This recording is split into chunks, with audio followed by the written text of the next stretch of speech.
Golden State Media Concepts bring you the Bible Study Podcast. Reflect and journey the Bible as together we study God's Word and be inspired. Bible study made fun and informative for all ages. It's the Golden State Media Concepts Bible Study Podcast.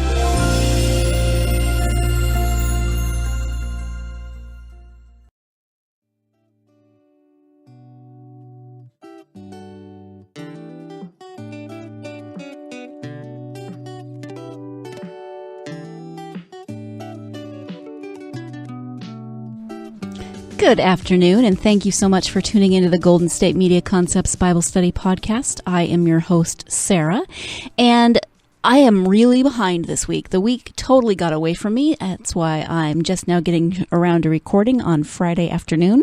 Today is Friday, May 12th, and so instead of doing this episode the way I have been doing it in 4 parts, I'm going to go back to the way I was doing it previously, which is to do it in 2 parts.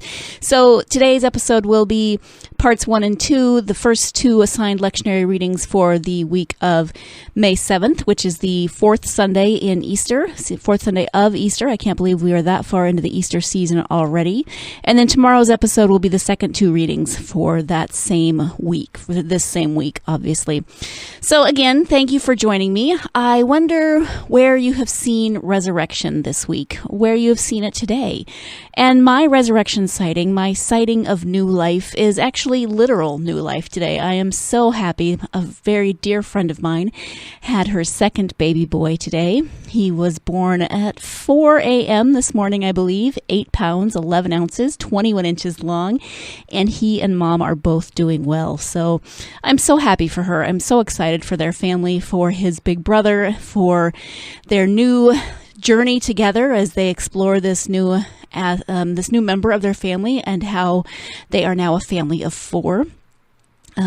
I won't get to see him for a while. They're in Idaho and I'm in California, so I'm not sure when I will be able to see him, but this is when I am so grateful for social media because I've already seen pictures of him on Facebook and he is beautiful. He has a whole head of blonde hair, which, you know, most babies who come out with a whole head of hair, it's often darker hair. You don't get that blonde, you know, he's got a lot of hair and it's blonde. He's so sweet.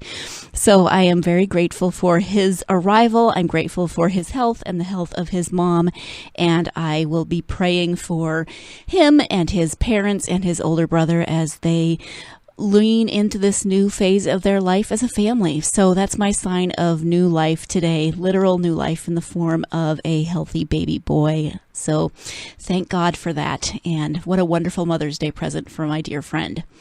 So as I said, we will be doing the first 2 parts of the episode today. So that is readings from Acts chapter 2 and Psalm 23. Psalm 23 is probably very familiar to most of you. Even people who aren't as familiar with the Bible often know Psalm 23, and we'll get to that in a few minutes. But we're going to start with the first assigned lectionary reading for this week. It is from the book of Acts, chapter 2, verses 42 through 47. They devoted themselves to the apostles' teaching and fellowship, to the breaking of bread and the prayers. Awe came upon everyone, because many wonders and signs were being done by the apostles. All who believed were together and had all things in common. They would sell their possessions and goods and distribute the proceeds to all, as any had need. Day by day, as they spent much time together in the temple, they broke bread at home and ate their food with glad, generous hearts, praising God and having the goodwill of all people. And day by day the Lord added to their number those who were being saved.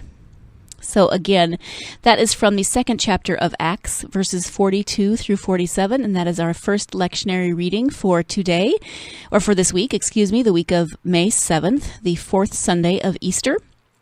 And We are continuing this story of the early church. If you have listened to the last couple of weeks, we've been in Acts throughout that time, and we have been listening to parts of Peter's Pentecost sermon, the sermon that inspired 3,000 of his listeners to be baptized at the end of it, and then they took what they had learned about Jesus, about a new way of being in relationship with God, back to their home cities and towns, back to their communities, back to their families, and this was the beginning of the spread of the gospel. And as I said, this is coming immediately after that Pentecost narrative. So these verses actually serve to function both as a summary of that Pentecost story as well as a turning towards the ministry of the church in Jerusalem and beyond, because then the people took Peter's sermon back home with them. It is the immediate consequences of that sermon, which was the repentance and baptism of those who heard Peter's words. Those who heard Peter's words were Jewish. Most of them were there for the festival of Pentecost. So Gentiles come later, but they are also in the book of Acts, and we do see them, as we've talked about some with the other readings in 1 Peter that we've been reading these past couple of weeks. You see the Gentiles in some of those readings, so a little further in the history of the church. So I'm wondering what strikes you from this reading. Where do you see the good news in this reading? What makes you think resurrection or Easter from this reading? Is there anything that jumps out at you that makes you say, yeah, that makes sense. I understand why we're reading that in the season of Easter? And for me, I think it's all these signs of community, all these signs of family. This is Acts, not 1 Peter, but since we've been talking about 1 Peter, there's all of that talk about unity. There's all of that talk about family and how they are new children of God, a new family as children of God, that they have been united together in that family of God through the life, death, and resurrection of Christ. And I see that here in this reading. And you can also see how it is the transition between Peter's Pentecost sermon and then the beginnings of the new church, because we jump in, and again, we jump in with a word, they, which isn't very descriptive, but those who heard Peter's teachings, those who then went back to their own communities, those who were new followers of Christ. So those are the they referenced here in this first verse of our reading. They devoted themselves to the apostles' teaching and fellowship, to the breaking of bread and the prayers. And so here we get, again, that breaking of bread that we saw last week in the Emmaus text, right? The breaking of bread is how those two men on the road, Cleopas and his companion, eventually recognized that it was Jesus who had been walking with them, who had been sharing scripture with them all day and had been telling them really what they already knew about Jesus, but you just reminding them what's in the scriptures about the Messiah and how all of those scriptures had come to pass in the events of those last 3 days in Jerusalem when Jesus had been betrayed and crucified, but then had been risen again. So this talks about this new church, the way they were living together, and they were living together because they had all things in common. So the early church really believed that they were a unit, a family. So they lived together. They had all things in common. Of course, this wasn't always perfect. If you read any of the epistles, those letters written by Paul, written by Peter, written by whomever it is in the New Testament, they're always addressing some kind of issue that has come up in these early churches. Because, of course, the early churches, just like our churches now, had they were made up of people, right? And people are not perfect. I'm so sorry to break that news to you. I'm sure you're shocked, right? People aren't perfect. So we have them trying, though.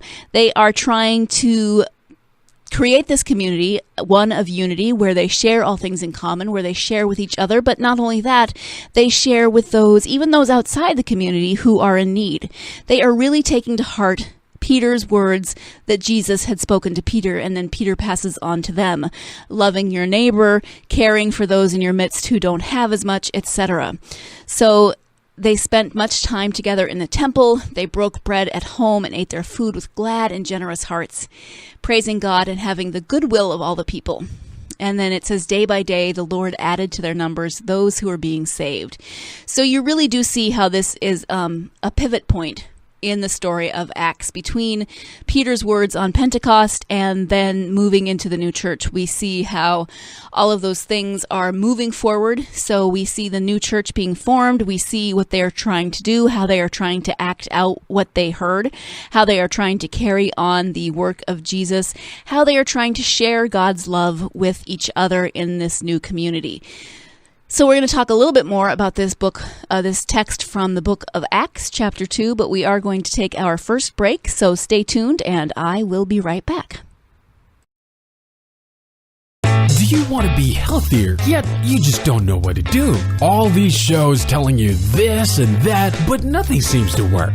Well, listen close. Golden State Media Concepts has got something great for you. The Health and Wellness Podcast dedicated to workout trends, healthy eating habits, diet, and everything about healthy living. Join us in our banters as we help you not just live life to the fullest, but live it to the healthiest.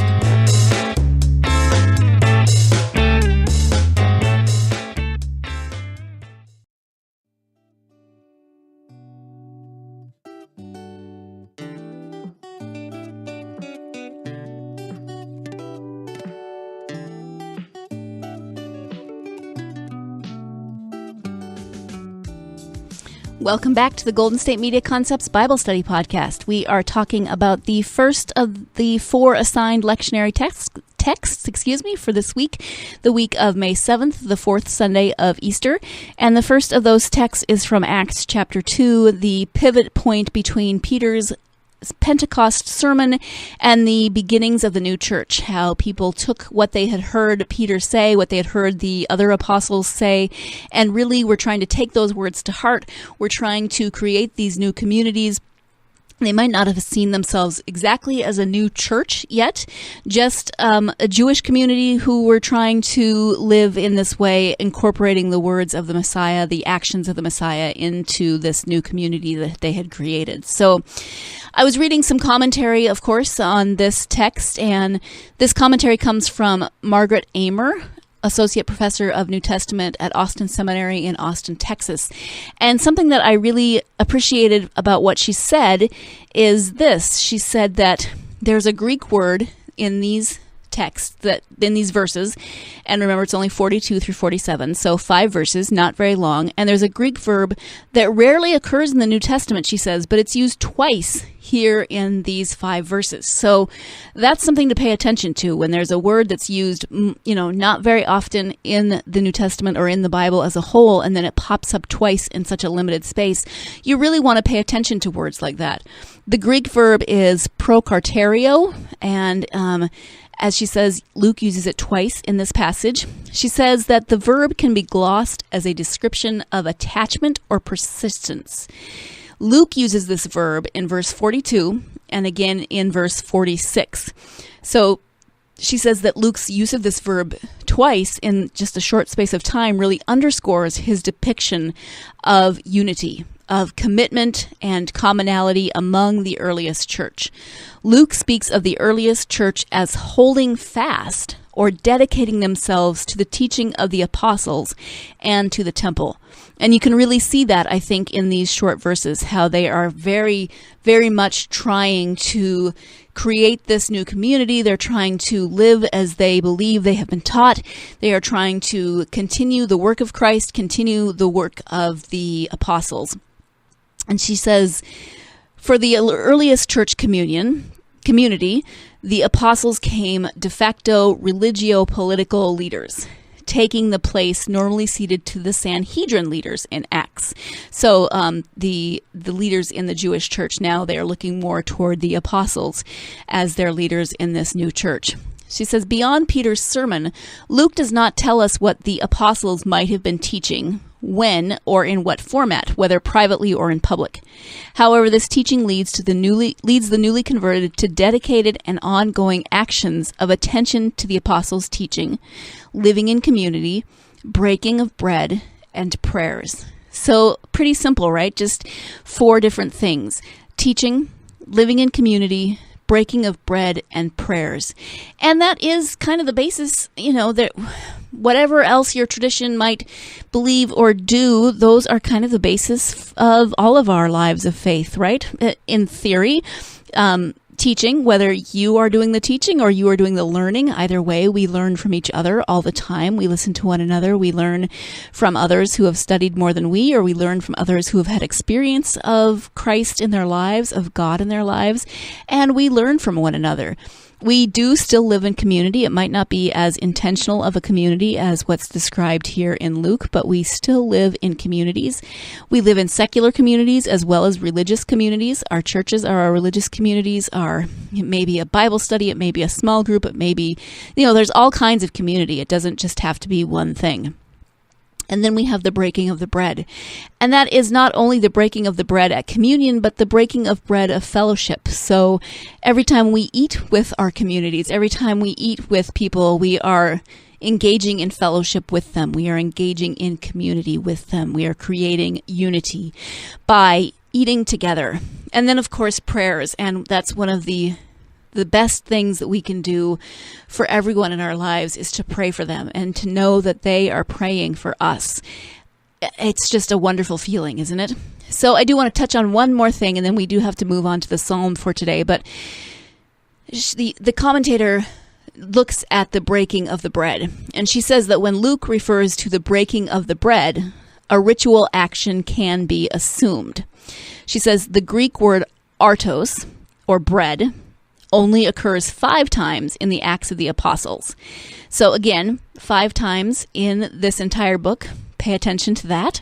She says in each case, it seems to point to a ritual observance. The ritual is likely a precursor to the Lord's Supper practiced in contemporary church.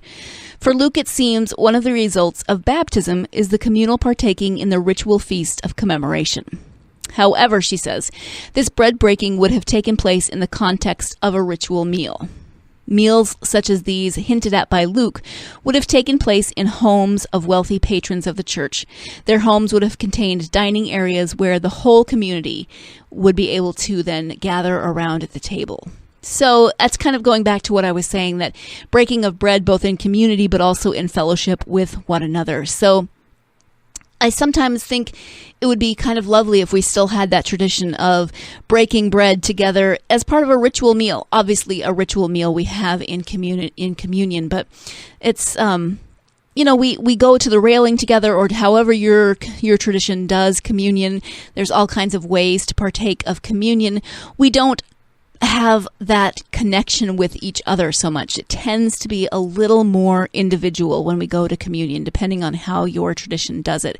But if you go and kneel at the altar, or if you go up to the pastor and the pastor gives you the bread and the wine, you're still you're with other people, but you're not sort of interacting with all of those people.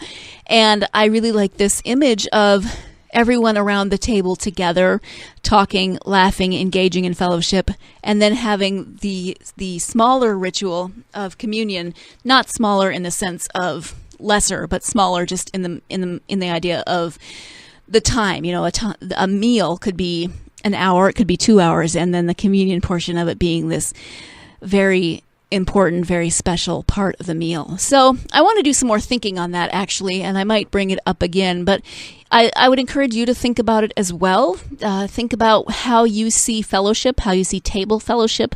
Does that ever influence how you think of communion? All of these things, you can think of, you can take them into your daily lives. I love to have these things in the back of my head while I'm going through the rest of my day, because they're just sort of mulling around back there.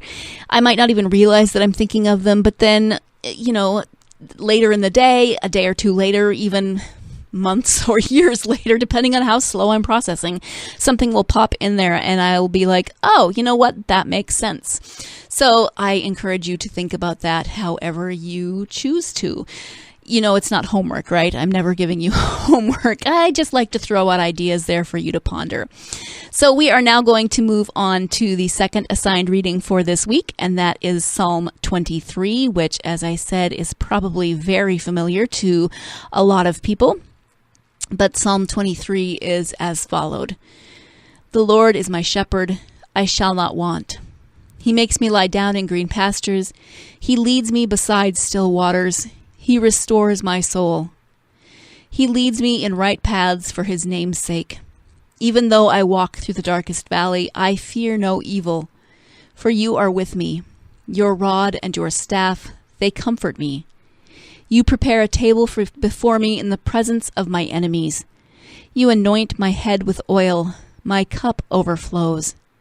Surely goodness and mercy shall follow me all of the days of my life, and I shall dwell in the house of the Lord my whole life long. Again, that is Psalm 23, one of the shorter psalms that we have. It's only 6 verses, but very familiar to a lot of people. It's often read at funerals, and you can understand why. It's completely understandable why it would be read in the midst of this Easter season. I do tend to think of it in association with funerals simply because I've done so many funerals where this psalm has been read, or I've attended funerals where this psalm has been read, and I don't mean that to be sad or morbid or anything like that. You can just see why it's so beloved and why it would be read at funerals, because of the comforting words and the comforting images that it depicts. The image of God being our shepherd, of God leading us, of God taking care of us, and of us being with God forever and ever. We are going to talk more about Psalm 23, but first we'll take our second break, and when we come back, we'll be concluding with Psalm 23. So stay tuned, and I will be right back. Tired of searching the vast jungle of podcasts? Now listen close and hear this out. There's a podcast network that covers just about everything that you've been searching. Hey! The Golden State Media Concepts Podcast Network is here. Nothing less than a podcast bliss with endless hours of podcast coverage. From news, sports, music, fashion, cooking, entertainment, fantasy, football, and so much more. So stop lurking around and go straight out to the Golden State Media Concepts Podcast Network. Guaranteed to fill that podcast itch. Whatever it may be. Visit us at www.gsmcpodcast.com. Follow us on Facebook and Twitter, and download us on iTunes, SoundCloud, and Google Play.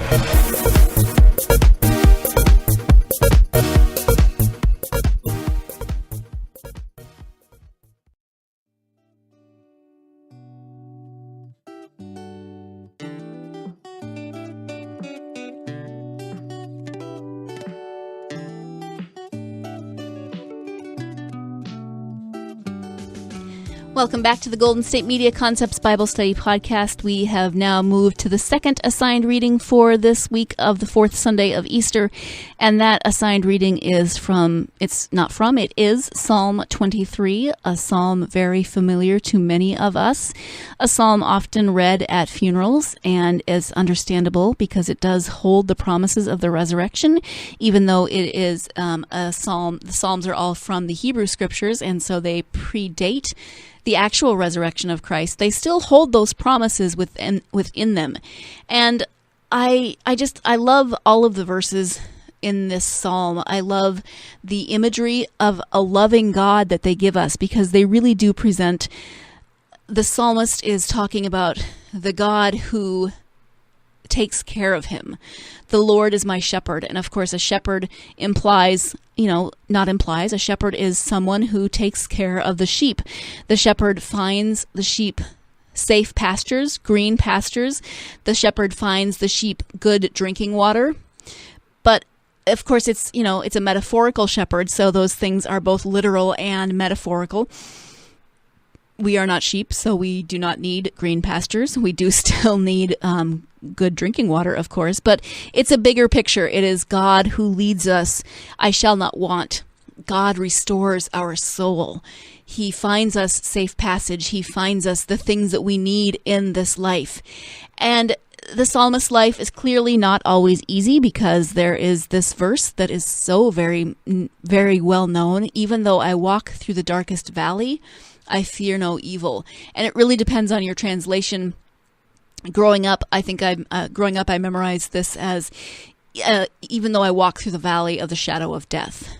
So the valley, the darkest valley, the valley of the shadow of death, either way, even when we are walking in those dark times, even when we are facing death, whether of a physical or mental or spiritual nature, however that death might feel, we know that God is with us. So we have no reason to fear because God is with us. God comforts us. And this, it continues that the psalmist has enemies, obviously, because it says, "You prepare a table before me in the presence of my enemies," which sounds kind of strange, but if you think about it, it's just one more way of looking at the way that God takes care of us. Even though we may have enemies, even though we may have people in our lives who wish us harm, God is still with us. And we get that imagery of fellowship again, of table fellowship, of God's promises present in the bread and the wine as we have from the New Testament, but also just God prepares a table. God's promises are with us, even in the midst of those who either are our enemies or feel like our enemies, those who wish us harm, those who seek to maybe, they just seek to undermine us in whatever way it is, because enemies can take all different shapes and forms. They can be the actual enemy that we think of in terms of, one side or the other, but they can be those people in our lives who bully us, who try to ruin our reputations for whatever reason, whether that reason is jealousy or vindictiveness. We all have people in our lives, and God is there with us. God walks with us through those dark times with those people who feel as though they are against us. We know that God is with us. If it continues, "You anoint my head with oil, my cup overflows." And that imagery just gives us such a picture of abundance from God. God doesn't give us just enough. Our cup overflows. God gives us more than we need. God is with us always. It's just no wonder that this psalm is seen as such a comforting few verses for so many people. Again, it's only 6 verses, but it is so full of beautiful imagery of this loving God who is with us all the time, regardless of what is going on. God who is with everyone as they walk through those dark places, not just us. God is with, that's the crazy thing, those people that we perceive as our enemies, God is with them too. God loves them too, and it just depends on how we see our relationship with God. When we choose to follow God, when we choose to depend on God, then we recognize those blessings in our lives. We recognize all of the places that God is with us. We recognize that God is with us in community. God is with us through the sacraments. God is present everywhere. And we recognize that this is a precursor of the promises of the resurrection. That last verse, "Surely goodness and mercy shall follow me all the days of my life, and I shall dwell in the house of the Lord my whole life long." I shall dwell in the house of the Lord. And again, this is another reason why it is read at funerals, because it talks of that eternal life with God. It talks about the promises that we have been given that mean we will spend eternity with God, wrapped in God's love and care and promises. And what more could we ask? And of course, there is, a little more tongue-in-cheek, a little lighter, "Surely goodness and mercy." Sometimes people make the joke that it's 3 people, surely, Shirley, goodness and mercy, following you the days of your life. Why are they following us? I'm really sorry if you've never heard that, and now I've ruined this psalm for you, but it does make me giggle a little bit when I think about it, although I don't always think about it when I read these. But surely, of course, it could say, "Of course, goodness and mercy," or "absolutely goodness and mercy," or however you want to say that.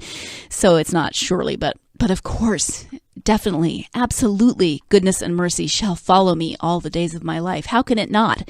How can they not, when we have this amazing relationship with God, when we have a God who loves us so much, that God has spent all of eternity trying to be in relationship with us, trying to show us the love that we share with God through Christ, being with us, walking with us, being the shepherd that we need in our lives. And we are in, you're going to see tomorrow, in tomorrow's episode, the gospel will continue this image of a shepherd. Often this is called Good Shepherd Sunday, because it does we do have these images of a shepherd in our readings. And again, like I said, we are going to see that in the gospel reading tomorrow from the book of John, from the Gospel of John. So that is all of the time that we have for today. We will continue these readings and the discussion of these readings tomorrow when we move on to the second reading, or the second New Testament reading, from 1 Peter, as well as the gospel reading from the Gospel of John, chapter 10. So I hope you'll join me for that tomorrow as we conclude this week's assigned texts for the fourth Sunday of Easter, May 7th, 2017. As a reminder, I just want you to know that you can find all of our podcasts at www.gsmcpodcast.com. You can download our podcasts on iTunes, SoundCloud, Stitcher, and any app that you use for a mobile device. You can follow us on social media, and I say this every time, but I really do mean it. I would love to hear from you. So find me on Facebook, Twitter, Instagram, Tumblr, GSMC Bible Study. You can find us there. I would love to hear your comments, your thoughts, your ideas. Where do you see resurrection? What do you need to, what are your prayer requests? Anything like that, I would love to hear from you. So, as always, thank you for joining me. I hope you'll join me again next time. In the meantime, keep your eye open for signs of new life and resurrection, and always remember that you are a beautiful and beloved child of God. Thank you. You've been listening to the Golden State Media Concepts Bible Study Podcast, part of the Golden State Media Concepts Podcast Network. You can find this show and others like it at www.gsmcpodcast.com. Download our podcast on iTunes, Stitcher, SoundCloud, and Google Play. Just type in GSMC to find all the shows from the Golden State Media Concepts Podcast Network, from movies to music, from sports to entertainment, and even weird news. You can also follow us on Twitter and on Facebook. Thank you, and we hope you have enjoyed today's program.